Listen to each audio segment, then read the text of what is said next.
We don't always realize the power we have in our own hands, but one family is very aware of that after a scary moment in the fall. Brittany Flowers is here now with their message about CPR. Good morning.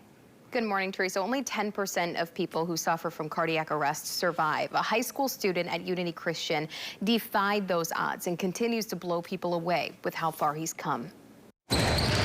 With every shot and every stride, Jacob Chapman, or Chap, as his teammates call him, is beating the odds. It's been a long journey, but I mean, I've come a long way.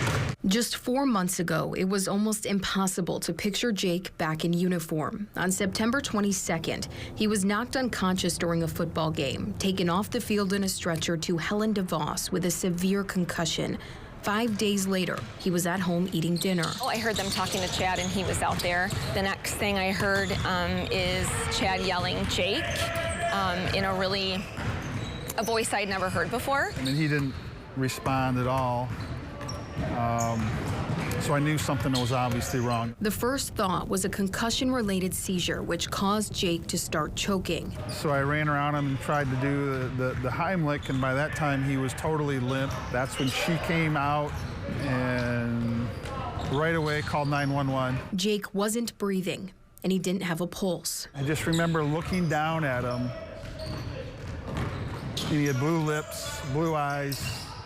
His eyes were a little bit open still, but not responding, just almost like he was looking through me. Without hesitation, Chad started CPR until first responders arrived and took over. But they hooked up the AED to him, the 2 shocks to bring him back. And I remember them saying, we've got a pulse. And it was just like a life just breathed back into me. Jake had suffered from a completely random cardiac arrest. He was put on a ventilator and in a medically induced coma for a week. So I just remember waking up in the hospital and I couldn't really breathe because I had that ventilator. My throat was like so dry and it felt like my mouth was just like sandpaper.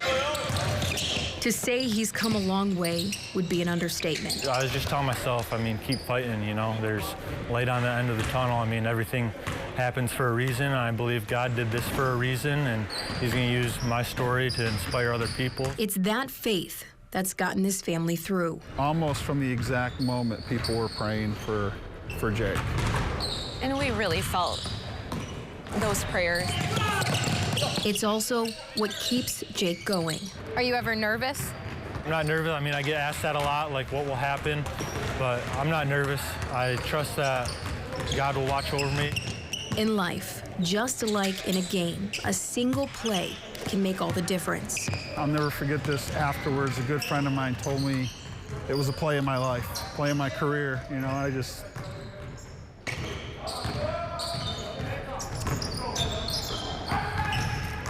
it really was.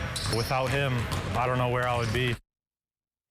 So Jake now has an ICD. It constantly monitors his heart rate. It has the ability to shock it if it falls into arrhythmia. He also takes medication for that arrhythmia. Now, he hasn't been cleared to play in games yet, but he's hopeful, of course, to be able to be doing that again here soon. Stories are such good lessons because we know what can happen when that training or that equipment isn't there. Wes Leonard died 13 years ago.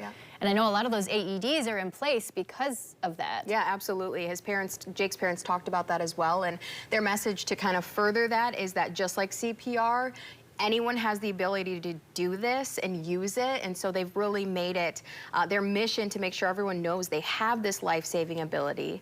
The American Heart Association is also focused this month specifically on turning bystanders into lifesavers. CPR can double or triple a person's chance of surviving a cardiac arrest. Matt Johnson, Executive Director of the Heart Association for West Michigan, says a lot of people don't realize you do not have to be certified to perform CPR. Children as young as 9 years old can learn.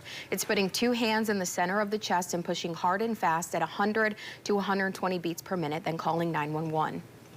It's really staggering when you hear that people are not likely to jump in. Only 46% of people that see someone suffering a cardiac arrest actually jump in and help. And women are even less likely to get help because of other factors. So we really want people to know that it's okay to jump in. So they're online, in-person courses. You can practice with a CPR training kit. We'll try to post some videos of us doing that here later this morning. And there's also a 60-second video on the Heart Association's YouTube. So another simple thing, again, you can do is look for those AEDs. Anytime you walk into a building, they're in a lot of public spaces. So I know the old song they used to say was Staying Alive. but like if the kids don't know that, Seven Nation Army is also 120 beats per minute. good to know. Bum, bum, bum, bum, bum, Bum, bum. I got That's it. the one. All right.